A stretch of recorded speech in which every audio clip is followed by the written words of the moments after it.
Well, good morning. I'm about ready to go out and feed the little black goat.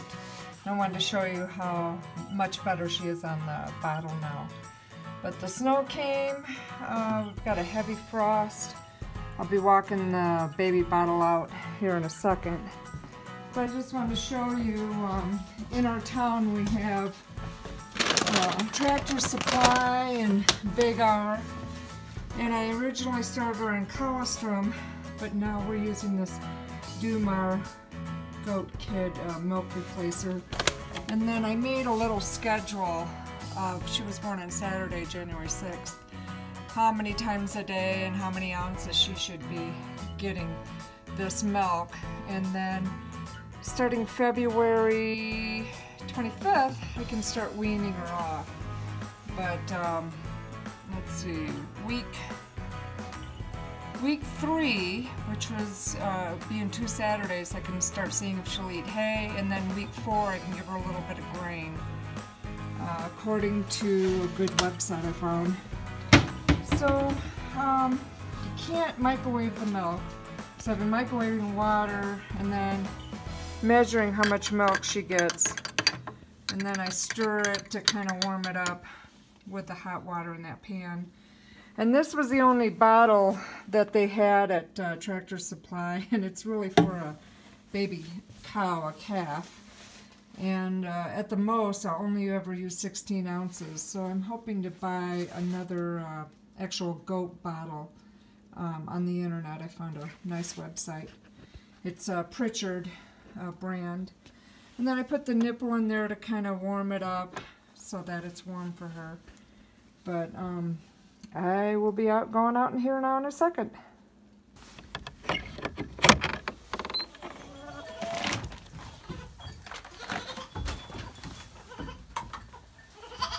Well, good morning, everybody.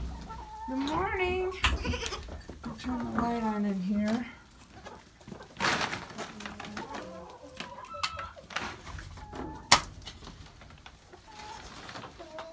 Okay. You ready to eat? Are you ready to eat? Okay, come over here. Come over here. No, Heidi. This is for baby. And she gets right down on it.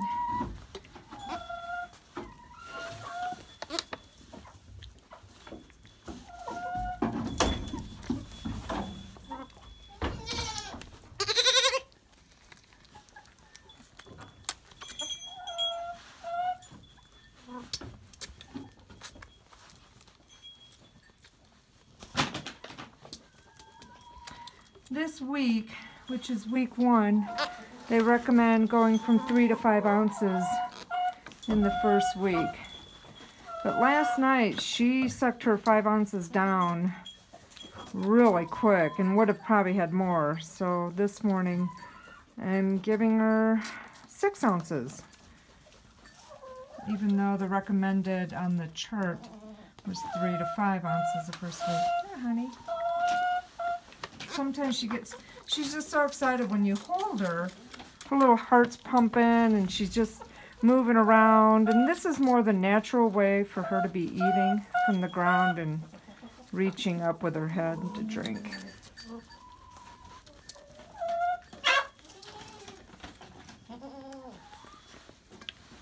And then she plays with it for a little bit.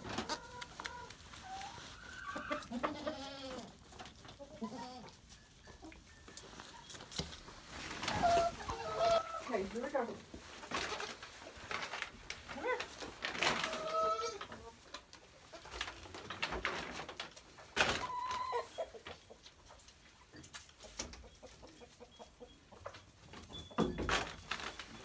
Come over here, little girl.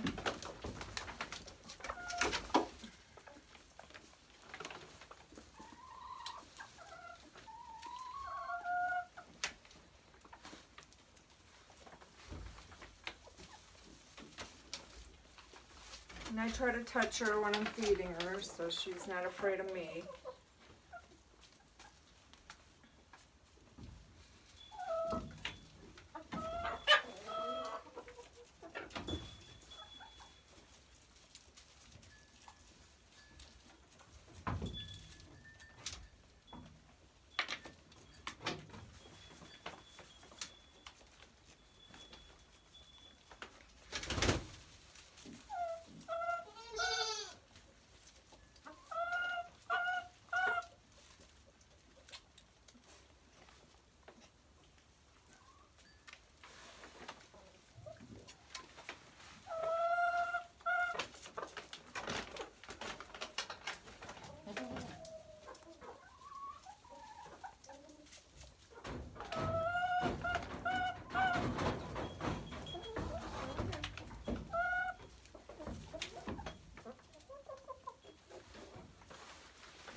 love how her little tail wags when she's eating. Even as adult goats, if I bring out a treat that I know they like a lot, green grapes is one. And if I call them by name, they get to know their names. And I feed them, their tails will wag. Shh, I'm talking.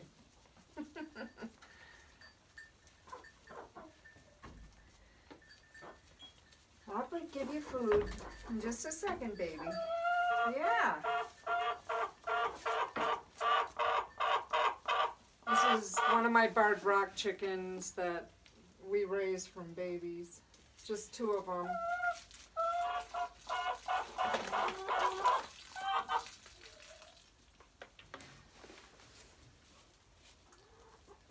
And that's Sunshine. She's named after my daughter Emily. That was her nickname, Sunshine. This is Sunshine. She's a real good layer. Come here, Sunshine. Chick, chick, chick, chick. Oh yeah, everybody likes it when I say chick, chick, chick. You've got a little more to go, honey.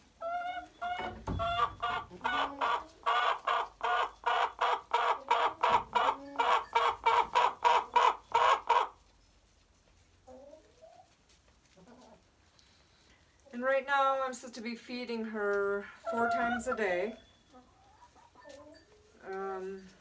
So I usually do the first one as soon as I can use the microwave. Living off grid, you can't use what you want when you want. So I have to kind of wait till the sun gets up, or if there's a wood fire going to heat up the house, it'll also heat up the water.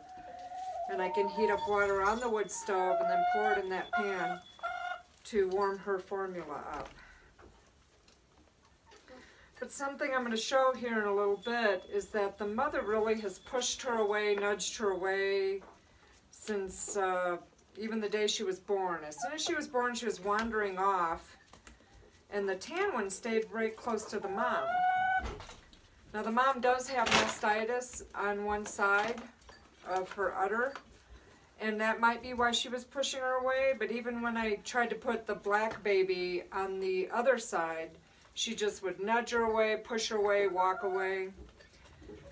So I'm glad we started bottle feeding her the next morning after she was born. Steve had to drive into town, which is like a 45-minute drive, and then bring back the dry colostrum and the dry milk.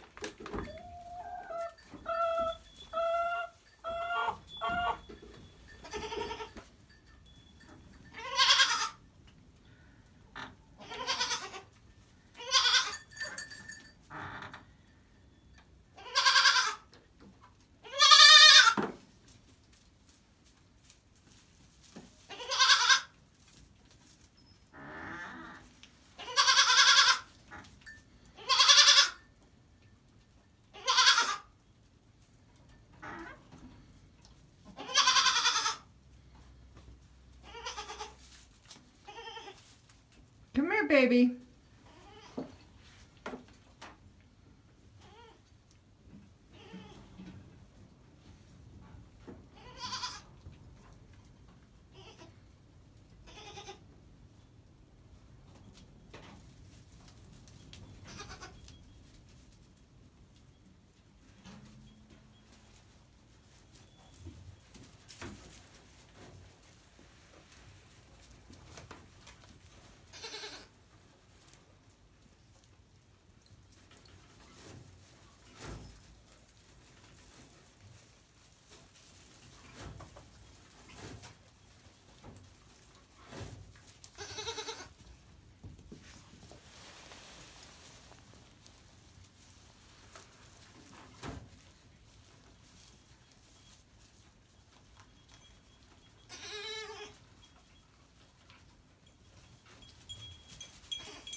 the little black baby won't even go up to her mom anymore because she just nudges her away, pushes her away, walks away.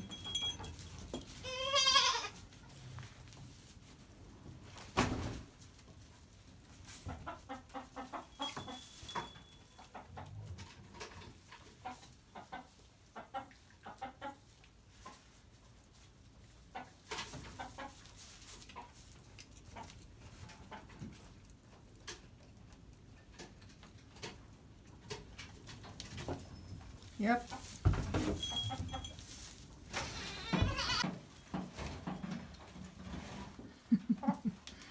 Another thing I do in the morning is after I rake up all the flooring to the center is I'll throw some chicken scratch on it. And the chickens will scratch it up, and this helps turn it and keeps it more fresh. If you don't do this, your flooring will get real thick, real heavy, real matted, and it's much harder to get up. But I still haven't come up with names for these little girls. I said about this one Bessie and that one Jenny. Those are both my grandmother's names, and I have, of course, a lot of affection for my grandmas. So it'd be a way of honoring them, and every time I say their names, I would think of my grandmas. But I don't know. I kind of wait now till their personalities develop. And that one's just, she's just feeling her oats. And this one, she just follows me around everywhere. Feed me, feed me.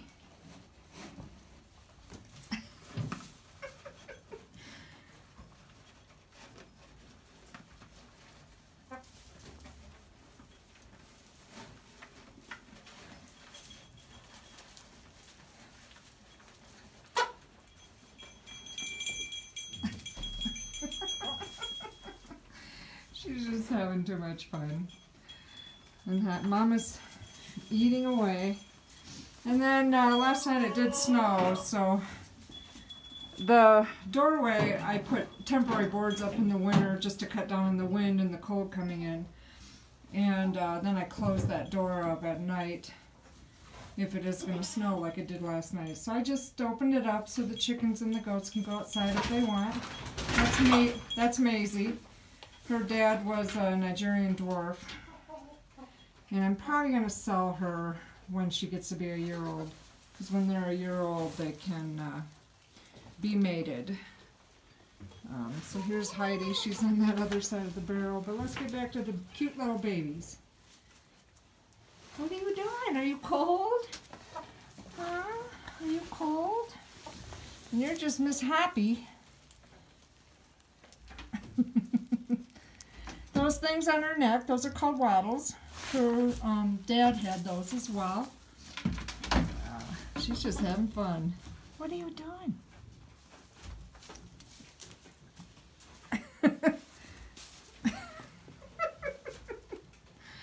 Oh gosh. There's the milking stand. I have it covered up because the birds or the chickens come in here. And this way I can just take that stuff off and milk them. And then my little stand is underneath there. Or my chair, I should say, my little stool.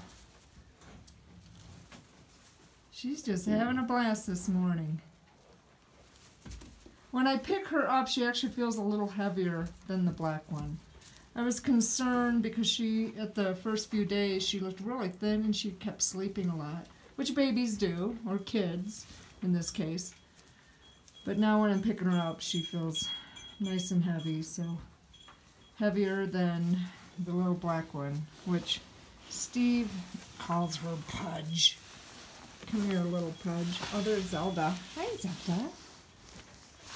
She is, her mom was a, let's get this up. Her mom was one of my favorite goats, which was a Nubian, and her dad was the Nigerian dwarf. So she's small in stature, but her markings are that of a Nigerian dwarf.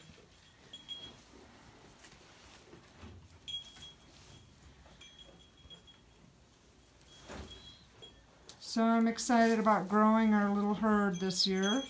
We still have one more goat that's pregnant. That's Milker. She's our Alpine. And their dad we gave to a family that had like 6 kids. And they just wanted a goat to eat down their weeds. But I also gave them another little billy goat that we had so he wouldn't be alone. And she's trying to eat my jeans. If you see them like push their head up against my leg real quick, they'll also do that to the udder. That's called what's it called? They're bag bumping. And that's to get the milk flowing when they're drinking from the udder. So anyway, there they are. There's the progress. Oh, there's Milker, the Alpine. She's pregnant. She doesn't look so pregnant when she's standing up, but when she's lying down, she looks quite large. And because she has a larger frame, she hides it easier. But hopefully she'll be giving birth soon. And it's another good thing I come out here often, probably at least three times a day, to check on them, see if they're needing anything. Anyway, there you go. And where's the little girl? Oh, yeah, of course the black one's right below me. She just likes to follow me. Anyway, have a good day, and I'll keep you guys updated on the goats.